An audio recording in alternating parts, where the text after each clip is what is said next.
una persona que no está grabando para poder luego compartir.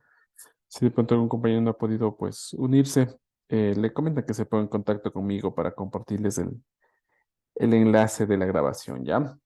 Bien. Entonces, este archivo que les compartí, bueno, está muy grande ahí, les compartí hace un momento, ¿sí? Si realizamos, pues, la ejecución, básicamente nos lleva a este aplicativo, ¿ya? En donde ustedes podrán notar lo siguiente, que hemos añadido cuatro, que decían estos ingresos sí, ingresos de datos, ¿sí? Cuatro casilleros, en donde al tratarse de variables aleatorias uniformes, se requiere tener muy claro cuál va a ser el límite inferior, cuál va a ser el límite superior, a partir del cual, pues, se van a ir generando estas variables aleatorias uniformes, ¿no? Por otro lado, se van a generar cuántas simulaciones. Entonces, esta última casilla me indica cuántas simulaciones voy a realizar. Y en cada simulación, cuántas variables aleatorias me estoy generando, eso se va a marcar con la tercera casilla. ¿Ya?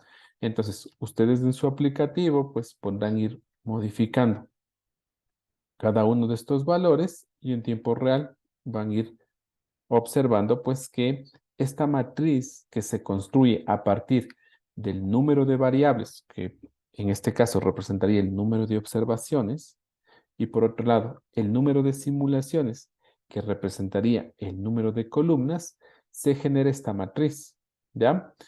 Ustedes en el aplicativo podrán notar que he colocado como unos topes en lo que es el número de simulaciones y también el número de variables. Ves que en el número de simulaciones coloqué como tope 2000.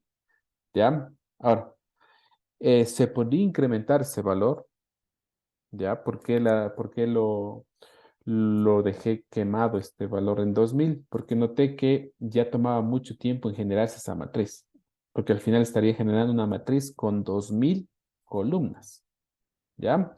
Entonces, claro, miren, podemos desplazarnos rápidamente, bueno, aunque no tan rápido, pero voy al final y voy a hacer un poquito más amplio, más ancho esta parte.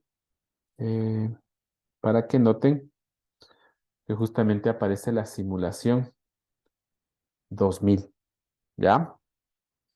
Entonces, en principio sería posible hasta 2000, pero ahora, si de pronto los recursos computacionales que tienen, pues son súper buenos, pensemos que podríamos tranquilamente incrementar ese número de simulaciones.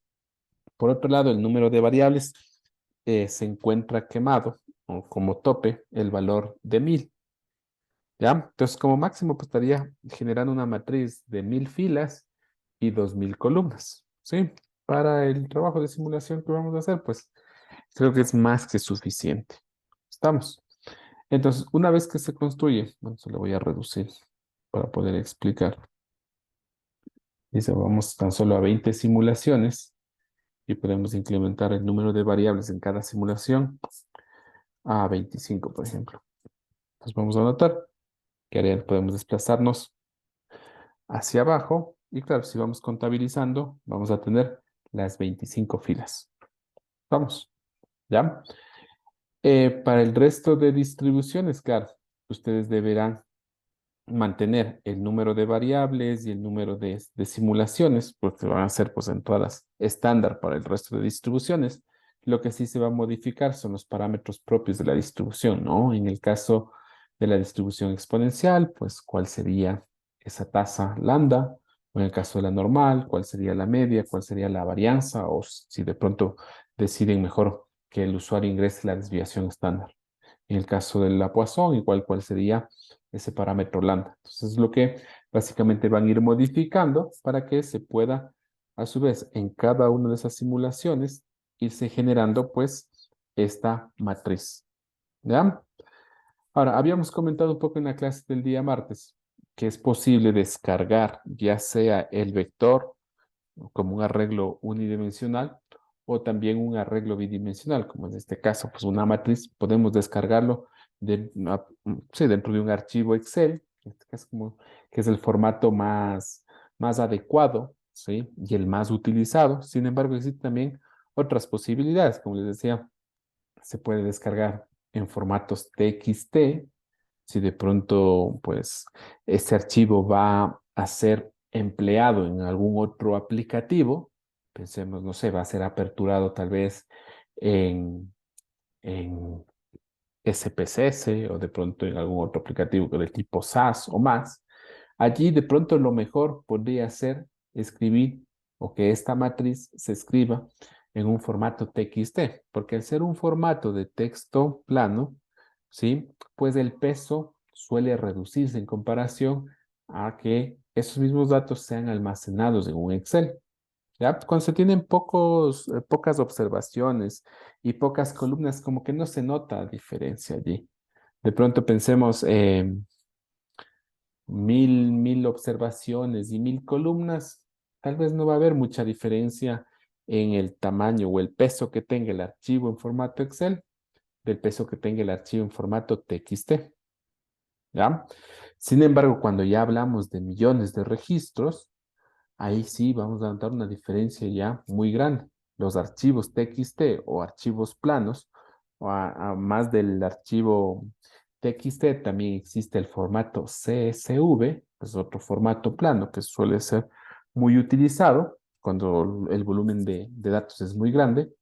Pues tanto el TXT como el CSV suelen pesar menos que el propio archivo Excel.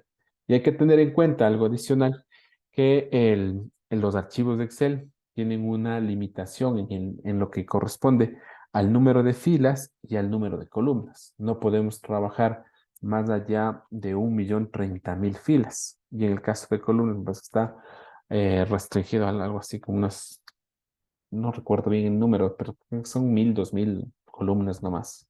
¿Estamos? Entonces, pensemos no solo para este trabajo, sino ya pensemos en algo más complejo. Si de pronto mi aplicativo me genera unos resultados que están en un formato matricial, ¿sí? Pero veo que el número de filas supera el 1.500.000, pues no haría sentido que sean esos resultados exportados en formato Excel, ¿sí? Porque el Excel tiene, como les digo, cierta limitación, que en este caso es 1.030.000 registros, ¿ya? Pero bueno, en este caso, como nosotros estamos simplemente realizando simulaciones y pues no estamos excediendo esos valores que antes he indicado, había considerado que una opción válida es descargar juntamente en Excel, porque tenemos pocas filas, pocas columnas, ¿ya? Entonces, de momento ya he ingresado aquí el botón que realiza la descarga de las simulaciones, ¿ya? Esto ya lo habíamos visto en la clase del día martes, ¿sí? En donde básicamente nos generábamos en lo que corresponde a la interfaz del usuario, ¿sí? Tenemos que invocar a la función download button, ya que se encarga en generarme este botón que va a realizar la descarga. Ahora, tengo dos parámetros. El primero de ellos, que corresponde al nombre de la función que se va a encargar, ¿sí? En almacenar el archivo y también en darle un nombre al archivo en formato en XLSX, que sería el formato de Excel. Y por otro lado, este segundo parámetro, que viene a ser el texto que se va a mostrar en el botón. ¿Verdad? Justamente aquí aparece descargar simulaciones, que coincide con este texto. Vamos. Luego tengo que ir a revisar qué sucede con esta función. Vamos a buscarlo brevemente. Ah, pero no está aquí, está en el server. ¿Ya? Entonces, como les decía, esta función básicamente tiene también dos parámetros. El primero de ellos, ¿sí? Que corresponde a la asociación de un nombre que le vamos a dar al archivo, ¿sí? Aquí algo importante es que debe colocarse el nombre con su extensión, ¿sí? Y esto como si se tratase de una función. Es una función que se encarga en dar el nombre, es el primer parámetro. Y el segundo parámetro, en cambio, tenemos una función, que en este caso es el write-xsx, que se encarga en escribir el archivo. Ahora, el archivo que inicialmente tengo en este caso tengo una matriz, ¿ya? Previamente lo que hago es transformarlo en un data frame. De ahí porque aparece el as.data.frame. Vamos, o sea, realizo la coerción previa a la escritura. ¿Qué gano con ello? ¿Qué ganamos con la coerción de una matriz hacia un data frame? Que simplemente elimino la posibilidad de que los nombres de las columnas, ¿sí?, se encuentren asociados a números, al igual que el número de las filas también se encuentran asociados a números, porque el R, por lo general, suele colocar como nombres de las columnas el número, ¿sí?, de la columna. Vamos, pues aparece la primera columna, le asocia el 1. La segunda columna, el 2. De pronto aparece, tenemos una quinta fila, le coloca el 5. De manera que si quiero acceder al elemento en la quinta columna y segunda fila, ¿sí?, tendría que acceder a la combinación 2,5, segunda fila, quinta columna. ¿Ya? Entonces, cuando le transformamos en data frame, básicamente le quitamos esa posibilidad de que aparezcan los nombres de las columnas como números. ¿Sí? Claro, previamente vamos a ver que nosotros realizamos, eh, espérame un segundo, a ver dónde estaba esto. Ah, está por acá. Al momento que genero la matriz, ¿sí? Fíjense por acá, a diferencia de lo que teníamos el día martes, he generado pues un objeto que sea dinámico, ¿ya? En donde tengo la matriz que se genera con una cierta cantidad de filas, una cierta cantidad de columnas que está dado justo por los dos parámetros que se establece en el aplicativo, lo que sería el número de variables, ¿sí?, y el número de simulaciones.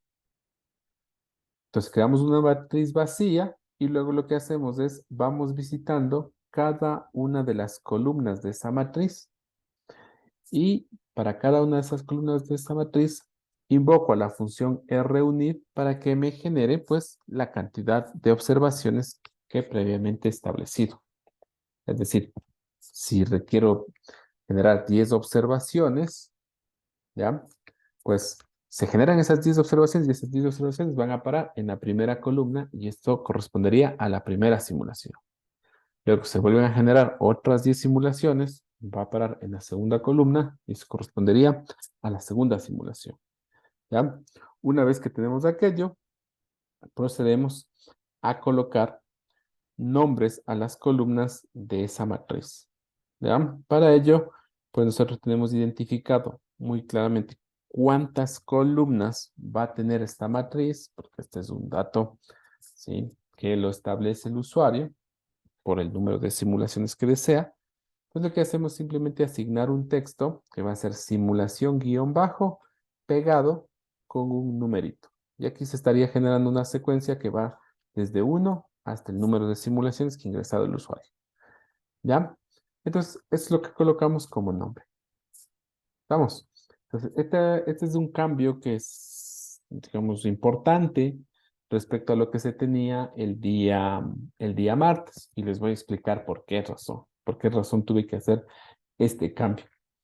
Básicamente, cuando yo genero ya esta matriz, pues con esta matriz yo debo trabajar todo lo que viene hacia abajo.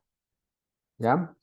Entonces, estos resultados no deberían variar o modificarse para luego la generación del gráfico o luego para la estimación de las probabilidades. No debería cambiar. De manera que eso me lleva a que cuando voy generando las funciones, por ejemplo, aquí tengo la función que va a presentar los resultados. Pues utilice ya la matriz previamente generada, la muestre. Luego por acá tengo otra función que lo que hace es generar el gráfico. Pues aquí ya no, en principio ya no debería volver a generarme una matriz, porque ya hay una matriz que se generó anteriormente. Yo tengo que reutilizar esa matriz. Entonces, para evitar que en cada paso esté simulando matriz, en este caso, claro, matrices serían, ¿no? O variables aleatorias, ¿sí? Y una cierta cantidad de simulaciones. Al final tendría que irme generando estas matrices en cada paso. Y lo otro, que mi idea es que lo que se encuentra acá en esta matriz coincide exactamente con lo que se va a graficar acá. ¿Sí? Porque yo puedo hacer aquí una simulación, tengo esta matriz. Si para el gráfico vuelvo a generar otro conjunto de simulaciones, pues el gráfico no estaría siendo generado con los resultados anteriores, sino con otros resultados. Entonces, es lo que quiero evitar, ¿sí? Por eso es que tuve que realizar unas modificaciones para tener un objeto, en este caso, dinámico. ¿Ya? Aquí simplemente verifica una condición. Si la condición, pues, es, es afirmativa, ¿sí? Procede a la construcción. En este caso, ¿qué es lo que se exige? Que el número de simulaciones sea de al menos 10. ¿Ya? ¿Para qué? Para, pues, luego generarte un gráfico, ¿sí? Algo decente, ¿no? Porque con menos simulaciones se observaría cualquier cosa y ese no es el objetivo. ¿Estamos? Ya, entonces aquí tenemos básicamente este sim-df, que sería una función que genera, una vez que comprueba que el número de simulaciones es mayor o igual a 10, genera a mi matriz. Entonces, cada vez que le invoque a esta función, la invoco sin parámetros, ¿sí? Por eso vamos a ver que por acá la estoy invocando, fíjense, sin parámetros, coloco el nombre y los paréntesis. O sea, al momento que le invoco, lo que me está devolviendo esta función es la matriz que fue generada previamente. ¿Ya? Por acá vuelvo a utilizarla. Como quiero contrastar la densidad observada con la densidad teórica, lo que procedo a hacer es a obtener la media de cada una de las simulaciones. ¿Sí? Entonces, nuevamente, fíjense aquí, estoy invocando a esta función sim-df, es decir, estoy trayendo la matriz previamente calculada y procedo a calcular la media a nivel de columnas. Eso me arroja un vector. Entonces, ese vector lo almaceno en la columna de nombre media y por otro lado tengo otra columna que me indica el número de la simulación. En este data frame tendría dos columnas, la una que me indica el número de la simulación y en la segunda columna cuál fue el resultado del promedio de esas variables observadas. ¿Eso para qué me va a servir? Pues esto me va a servir para contrastar la densidad observada con la densidad teórica. Entonces, primero procedo a graficar la densidad observada, ¿sí? De ahí el por qué dentro de esta función del ggplot2 utilizo el objeto anterior, es decir, ese data frame, y lo que hago es emplear los resultados de las medias que se han obtenido en las n simulaciones. A eso le sumo que se genere la línea de densidad, ¿sí? Y también, por otro lado, establezco que se muestren las barras, ¿sí? Al histograma le acompañamos de la densidad observada, ¿ya? Pero también le vamos a colocar la densidad teórica, ¿sí? Y para ello, pues tengo que invocar a esta función, stat-function. Entonces le digo, mira, vas a graficar una distribución normal. ¿Cuáles van a ser los argumentos para que tú grafiques esa distribución normal? Entonces le proporciono la media, aunque aquí en esta línea, notarán, es una línea 103, o sea, por el apuro, nada más por el apuro, lo que yo hice fue pedirle que tome la media, ¿sí? De las medias obtenidas en cada simulación, cuando aquí realmente lo que correspondería es poner la media, ¿sí? De cada una de las variables simuladas. Es decir, aquí debería ir el extremo superior más el extremo inferior dividido para 2. ¿Sí? Es decir, aquí, bueno, lo voy a dejar para que ustedes lo modifiquen. Recuerden, está en la línea 103 del server. Y claro, este cambio también aplicará ya cuando vayan realizando, pues, eh, las simulaciones para el resto de distribuciones, ¿no? Porque recuerden aquí, para graficar la curva teórica, lo que hago es utilizar la media de las variables que estoy simulando. Entonces estoy simulando variables con distribución uniforme, cuya media está dado por la suma de los extremos dividido para 2. ¿Ya? ¿Y cómo obtengo esos extremos? Pues esos extremos, recuerden, son datos de entrada. Entonces obtendría perdón, a partir del input, el símbolo este de dólar, ¿sí? Y el extremo inferior está anotado con A y el extremo superior está anotado con B. Esto ya ustedes lo tienen que revisar. Entonces sumarían esos dos parámetros de entrada y dividen para 2. ¿Ya? Y en el caso de la desviación estándar, pues aquí también se debe corregir, porque por el apuro, ¿sí? Simplemente por el apuro, lo que hice fue tomar los resultados de las medias de cada una de las simulaciones y calcular la desviación estándar. Pero eso no es lo correcto, ¿sí? Tendrían que colocar, en este caso, la raíz cuadrada de la varianza de las variables que están siendo simuladas, que en este caso son variables de distribución uniforme. Por tanto, tomarían el extremo superior, restarían el extremo inferior, elevan al cuadrado, dividen para 12 y además eso dividido para n. A todo eso le extraen la raíz cuadrada. Vamos, ese es el único cambio que tendrían que realizar. Al final, vamos a ver unas modificaciones, pero sí, casi que van a pasar desapercibidas, ¿sí? Van a pasar desapercibidas. Y ese es el cambio que tendrían que hacer, porque de ahí el resto, bueno, lo que estamos haciendo es simplemente ya temas de formato, ¿no? Quitando la parte, como el fondo de color gris que comúnmente se suele mostrar en los gráficos de este paquete ggplot2. Vamos. Entonces, volviendo acá a los resultados, fíjense, este es el gráfico que se estaría generando de momento. La línea en color azul muestra la densidad teórica, mientras que la línea en color rojo va a mostrar la densidad observada. ¿Ya? Y claro, ahí vemos las barras que se van generando, pues, a partir de los resultados de las medias que se van obteniendo en las simulaciones. ¿Ya? Entonces, fíjense, bueno, el gráfico de barras no es el mejor porque, claro, tenemos pocas simulaciones. A medida que el número de simulaciones vaya incrementando, vamos a ver que el gráfico, pues, primero las densidades se van a ir acercando mucho más. Y por otro lado, pues, el histograma va a quedar casi, casi que cubierto por estas dos líneas de densidad. ¿Ya? Entonces voy a incrementarlo. De momento tengo con 20, voy a incrementarlo a 50. Lo vemos. Allí empiezan a acercarse más las distribuciones. Luego voy a incrementarlo a 100. Ya. Voy a incrementarlo a 200. Vamos, va mejorando. A 500. Lo vemos como ya el histograma empieza también a quedar pues casi cubierto por estas dos líneas. A 800.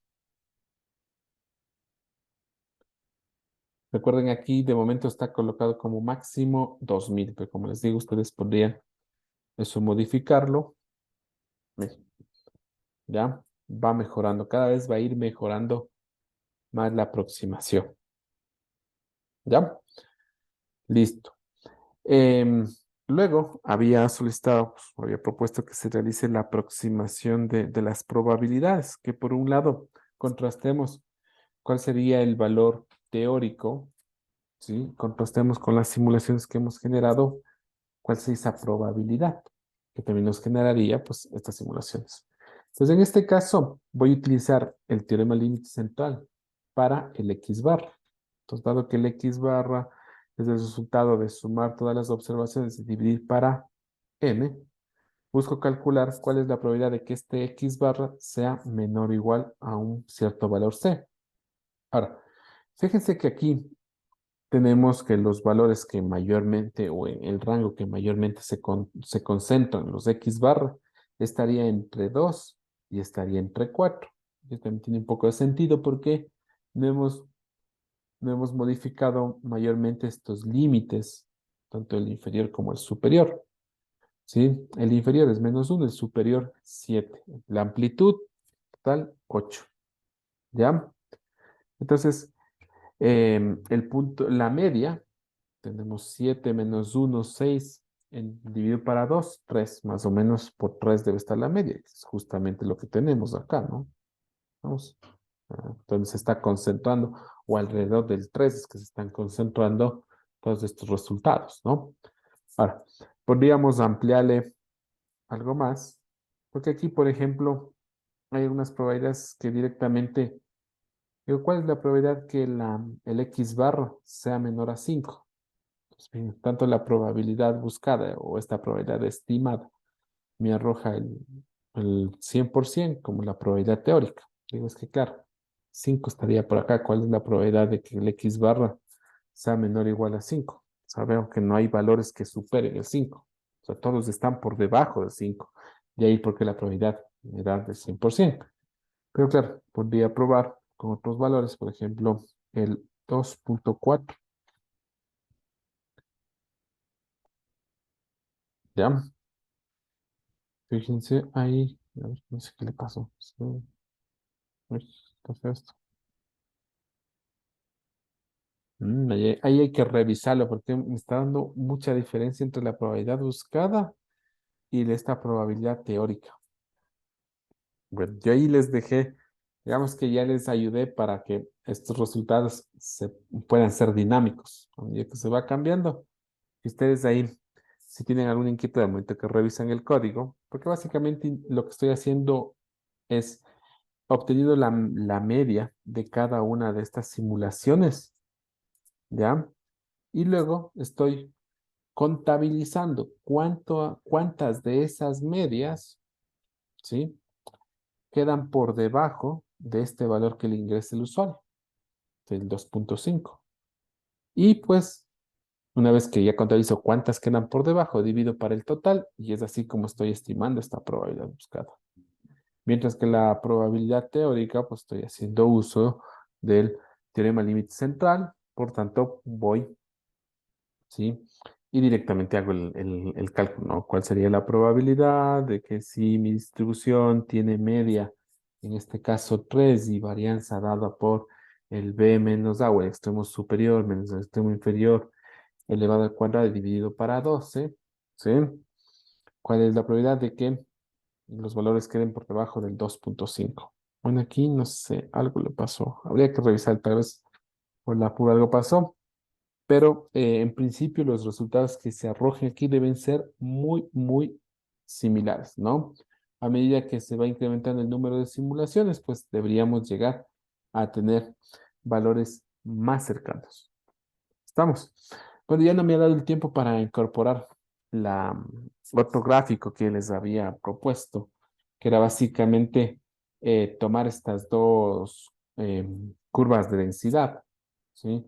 Y generarnos un gráfico en donde solo se muestren estas dos curvas de densidad y por otro lado se ubique a este valor que ingresa el usuario, que sería el 2,5, por ejemplo.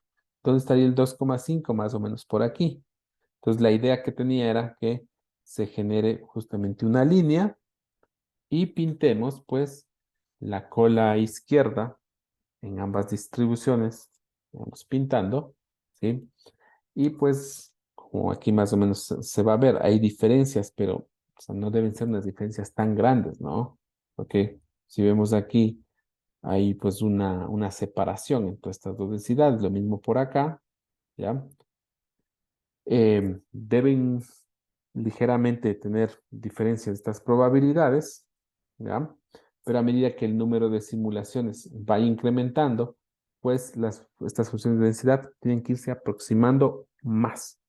Con lo cual, los resultados de acá deberían ser muy similares. Pero no sé qué le pasó, la verdad. Habría que revisarle. Habría que revisarle. Mm, a ver, pongámosle un valor pequeñito, 1.5. Sí, no, algo está, algo está. A ver, ahí sí les voy a dejar de tarea que ustedes den con el error. Ya. No sé si alguien tiene hasta ahí preguntas. en esta primera parte?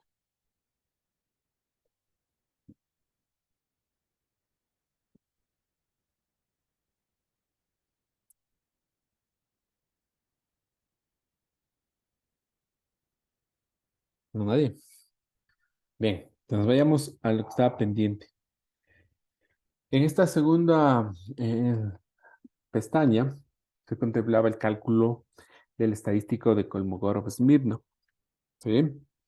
Nosotros ya habíamos trabajado en clase y habíamos visto pues, un código que nos permitía generar el gráfico y en donde se visualizaba la distancia o la separación que existía entre las dos funciones de distribución empírica. ¿Ya? Pero claro, aquí se contempla que el usuario pueda subir una base de datos, ¿ya? En formato Excel. Igual, aquí, digamos que el R permite que se puedan cargar en estos aplicativos Shiny no solo archivos en formato Excel, podríamos cargar archivos en formato TXT, archivos en formato CSV o en otros formatos que son compatibles con el R. ¿Ya?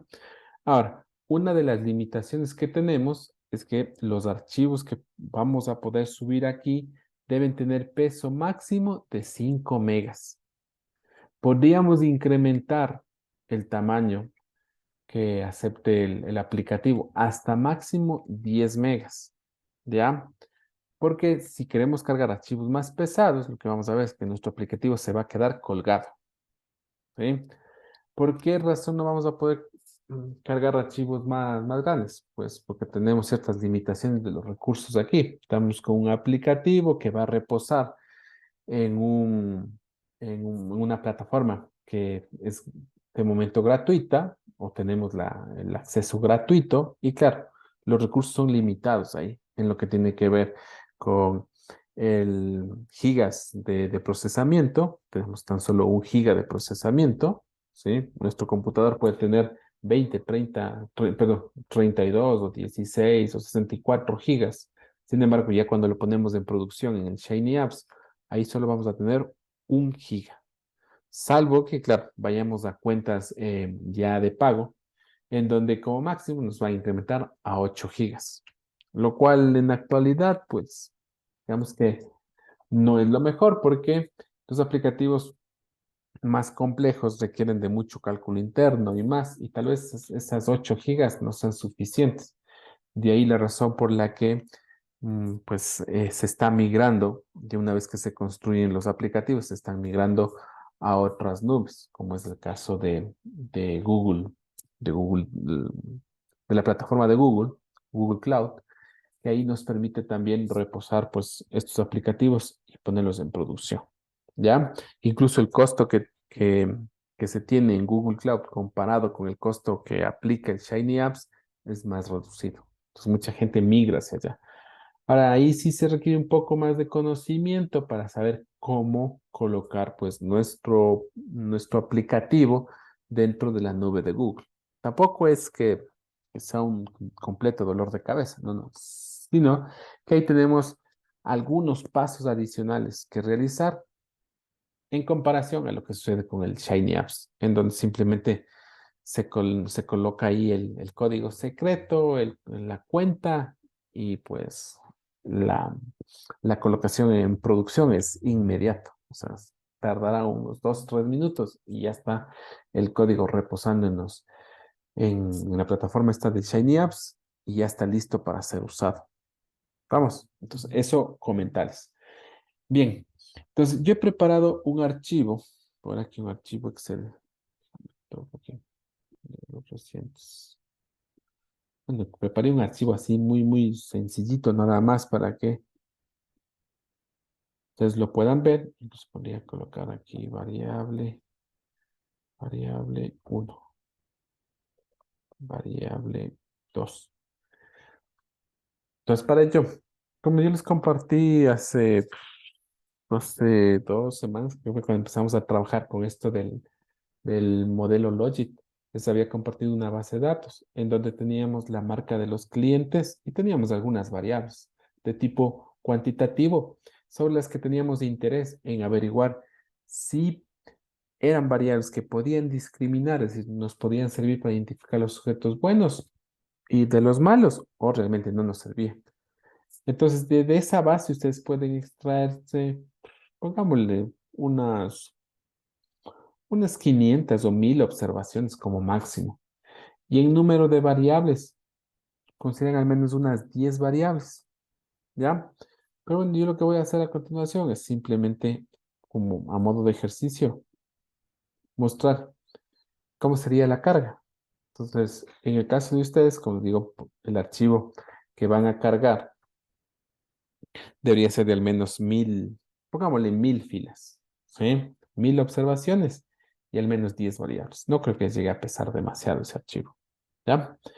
Bien, más o menos con este formato. La primera columna, que venga la marca de si el cliente es bueno o malo, es la marca 01, y pues a continuación las variables candidatas o las variables predictoras. ¿Estamos? Bien, entonces, ese es el archivo y vamos acá. A ver, ¿dónde el aplicativo? Eh, acá. Ya, ahí sí. Entonces, aquí en el aplicativo he contemplado dividir la pantalla en dos partes, en donde el lado de la izquierda toma aproximadamente un 33% del espacio respecto al lado de la derecha. La idea es que en el lado izquierdo yo pueda cargar el archivo, como lo voy a hacer a continuación, fíjense. Le doy clic en el botón de navegar, con lo cual puedo buscar el archivo dentro del computador. Ya lo encontré y lo cargo. Entonces la carga se hace de manera rápida, ¿sí? Así como la visualización. Entonces, en este caso, también ya le he asignado un cierto espacio, si le ven el recuadro, en el cual se podrían mostrar los resultados. Claro, si voy a tener una base con 1000 registros y al menos 10 variables, tampoco le voy a permitir que toda la pantalla se utilice para mostrar simplemente esa tabla, ¿no? Porque no tiene mucho sentido. Entonces, le asignamos un espacio y pues en este caso, fíjense, ya puedo desplazarme de forma vertical, no puedo desplazarme de forma horizontal porque no tengo inconveniente. O sea, hay tan solo tres variables y esas tres variables se pueden presentar en el espacio asignado, ¿ya? Luego, bueno, he colocado por acá un, un cuadrito, sí, es un cuadro, básicamente ahí una especie como de data frame, ¿ya? En donde me va a mostrar información relevante, ¿ya? De el archivo que ha sido cargado. Como primer punto, me indica cuál es el nombre del archivo que fue cargado. El segundo viene a ser el tamaño. Este tamaño viene expresado en bytes, ¿ya? No viene expresado en kilobytes ni en megabytes, sino en bytes, ¿ya? Entonces aquí estaríamos más o menos ante la presencia de un archivo con 9 kilobytes, ¿ya? O sea, un archivo muy ligero, y es claro, tenemos pocas observaciones y tan solo tres variables, ¿ya? Luego, bueno, nos indica el tipo. Aquí un poco está resumido que se trata de un archivo en formato Excel, ¿ya? Que se ha leído una hoja del archivo Excel. Y luego algo importante es este datapath, porque el archivo al momento que se carga, la pregunta es, ¿dónde va a reposar el archivo? Porque generamos una especie de copia del archivo local que tenemos en nuestro computador. La pregunta es, ¿y dónde reposa esa copia? Pues la copia va a ir a un servidor, ¿sí? En un servidor temporal y por ello necesitamos saber en qué dirección está y esta es la dirección que nos proporciona este datapath. Y es muy importante esta dirección. ¿Por qué? Porque una vez que se cargue el archivo, luego tengo que leerlo. Internamente tengo que leerlo para poder realizar ya operaciones con ese archivo. Porque de nada me serviría simplemente cargarlo y luego no poder hacer uso del mismo. ¿Estamos? ¿Ya? En esta segunda parte de la pantalla, En cambio, he considerado pues la posibilidad de que ustedes coloquen el gráfico que ya les había compartido el código en clases pasadas, porque trabajamos justamente sobre ese cálculo del KS, ¿sí? Entonces ustedes aquí lo que yo esperaría es que me muestren ese gráfico del cálculo del KS, pero a eso le añadimos un menú, un submenú, en el cual yo quiero tener la posibilidad de escoger la variable sobre la cual quiero medir el KS. Por ejemplo, digo, mira, voy a tomar la primera variable. O sea, al momento que tomo la primera variable, básicamente se tomaría esta variable, ¿sí? Junto a la marca de 0 y 1, y pues allí se realizaría el cálculo del KS. Luego digo, no, no, quiero probar ahora la segunda variable. Pues selecciono la segunda variable, esa segunda variable estaría en la tercera columna, tomo la primera y la tercera columna. La primera siempre la debo tomar porque ahí tengo la marca de quiénes son buenos y quiénes son malos, porque recuerden que para el cálculo del KS lo que hago es separar aquellos registros de los sujetos que tienen un comportamiento bueno de aquellos registros de los sujetos que tienen un comportamiento malo. Calculo sus funciones de distribución empírica, ¿sí? Y con eso contrasto, pues, si existe igualdad o no existe igualdad de dichas distribuciones. Vamos, funciones de distribución. ¿Ya? Después de dejar aquí el espacio listo para que ustedes vayan insertando el gráfico, ¿sí?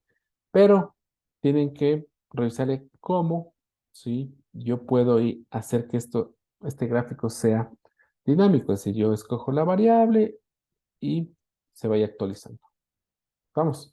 Recuerden que aquí ustedes deben tener al menos 10 variables. Entonces, en este menú deberían mostrarse al menos esas 10 variables.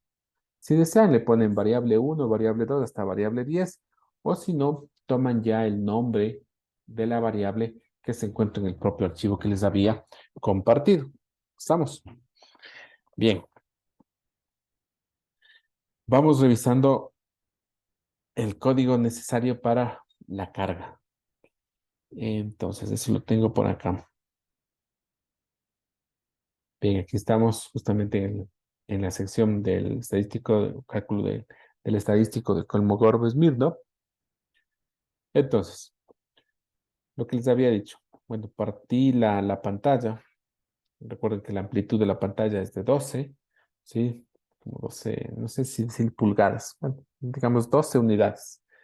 Pues 5 de ellas las he destinado para la carga del archivo y 7 de ellas para la visualización, ¿sí? Del gráfico de cálculo del KS. Entonces, ¿qué hemos hecho? Invocar a esta función file input, ¿ya?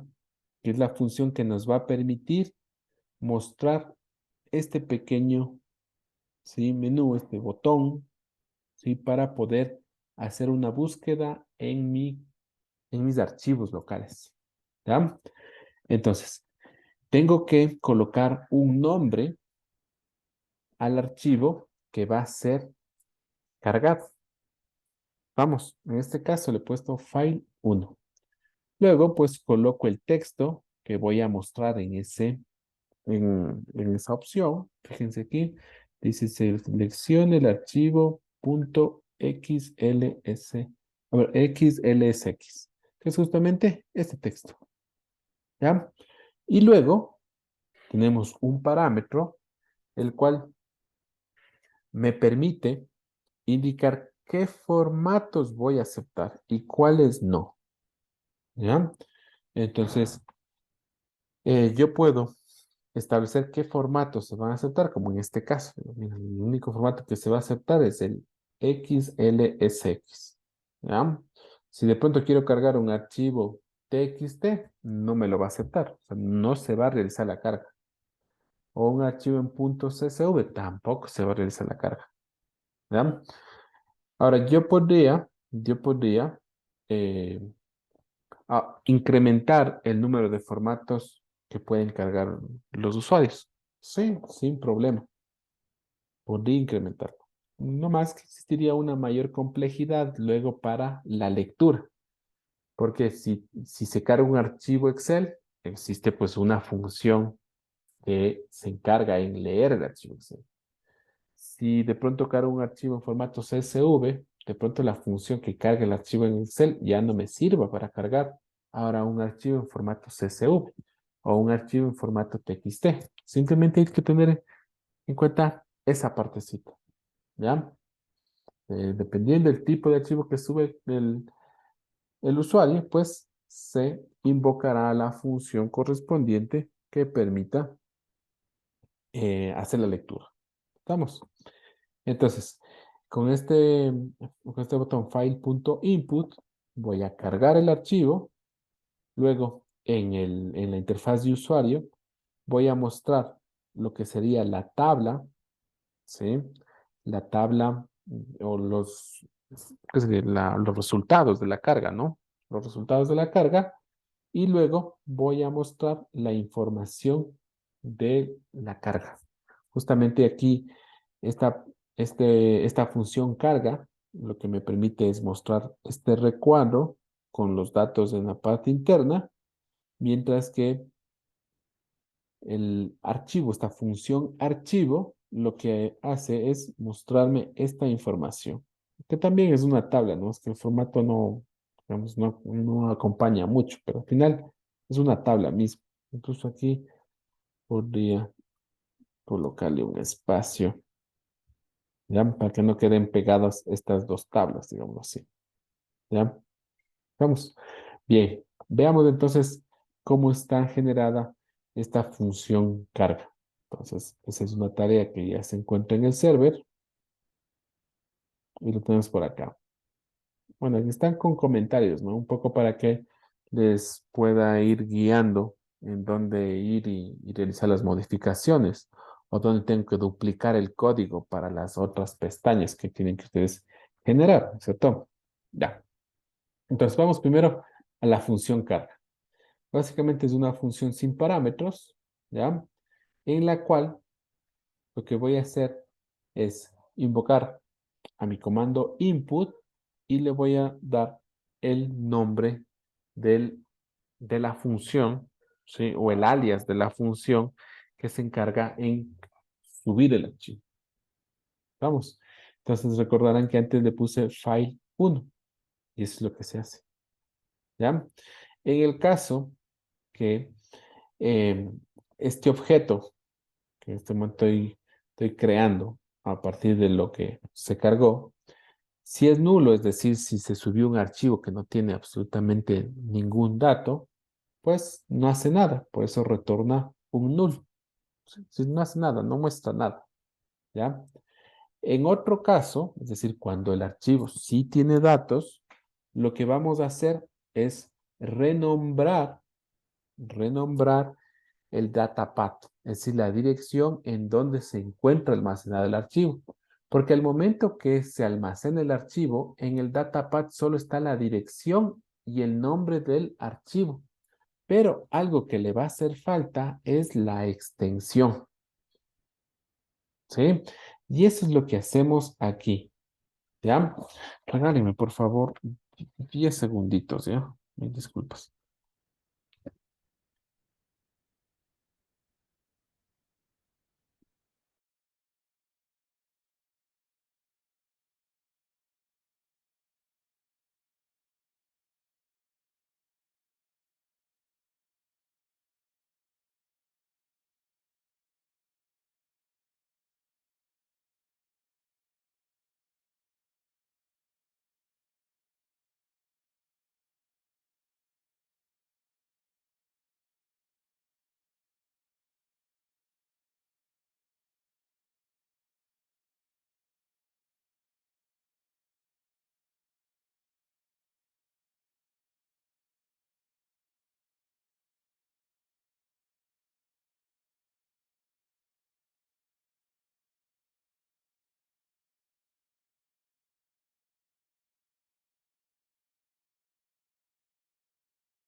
Ya, mil disculpas.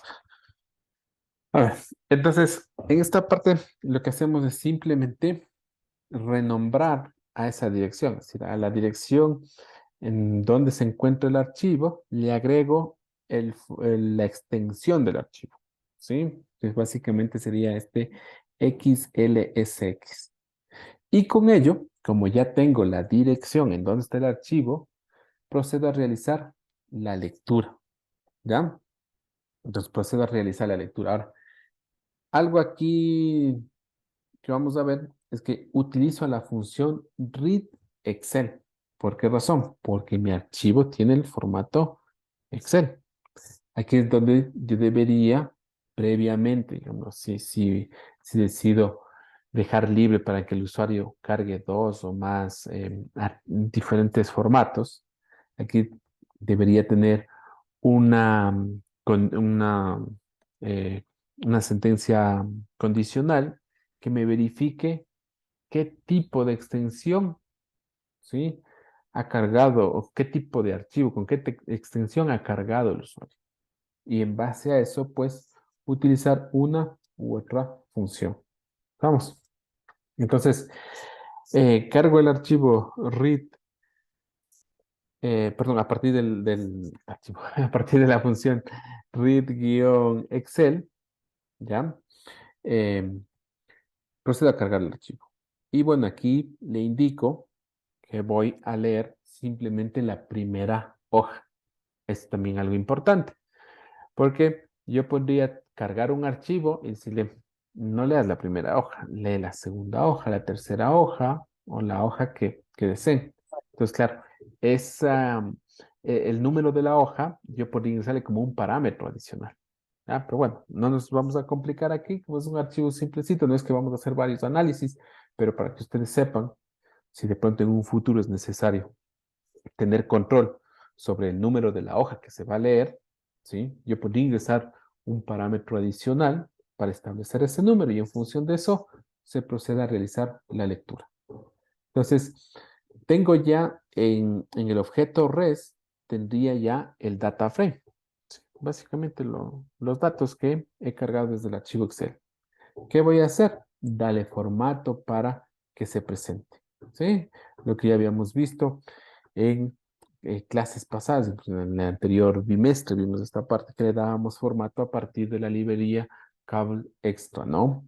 Le decíamos, pues mira, en la primera fila, ponles a lo que serían los encabezados o los nombres de las variables, dales tal color de fondo, el color de la letra blanco, por acá el scroll box, que esta parte sí es importante, porque no quiero que se muestre toda la sábana de variables. Digo, lo que vas a mostrar únicamente que utilice como espacio 450 píxeles y 350, ¿sí? 400 de ancho, 350 de alto.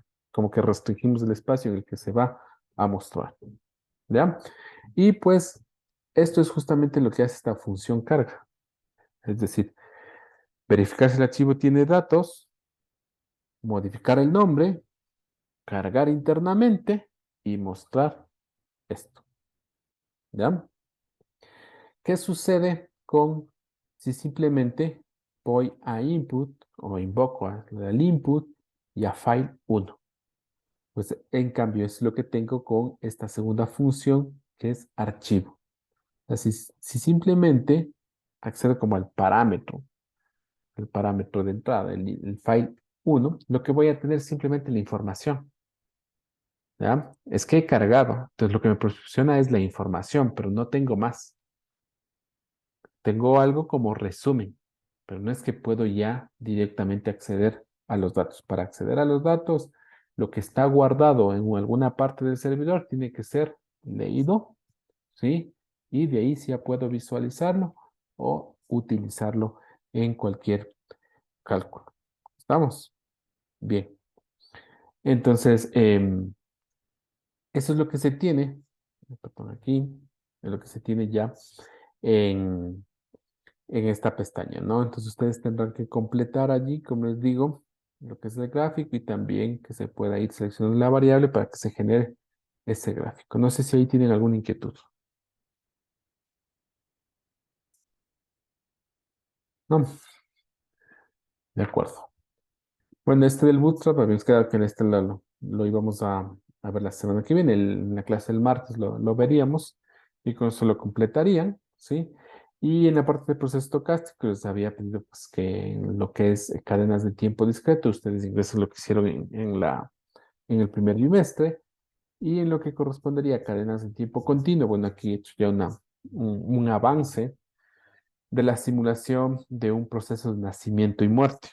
¿Ya? En la mañana hubieron algunos chicos que tenían algunas inquietudes sobre cómo simular esos procesos y mi recomendación fue, déjame un segundo, ¿dónde tengo este libro? Em, bueno, mi recomendación va a ser acceder al libro de Olga Korosteleva. Korosteleva. El libro que tiene por nombre, ¿dónde está? Stochastic Process with R, si no estoy mal. Aquí está. Stochastic Process with R. Ya, es de este libro, que lo pueden descargar de forma gratuita, pero también si lo buscan en, en alguna otra página, en alguna otra biblioteca, seguramente lo encontrarán. Un libro que no tiene mayor peso. Veamos si se descarga pronto. Y pues Diego, podrían acceder a la página 100. Diego, ¿Sí? Diego, ya tengo que cerrar el laboratorio. Ah, ya. Dame un minutito, por favor, Julio, ¿ya? ¿Puedes? Dale, Ya, gracias. dale, dale. Ya. Entonces, aquí se descargan este libro y en la página 133 y 134 del libro tienen justamente un ejemplo de cómo simular estos procesos de nacimiento y muerte.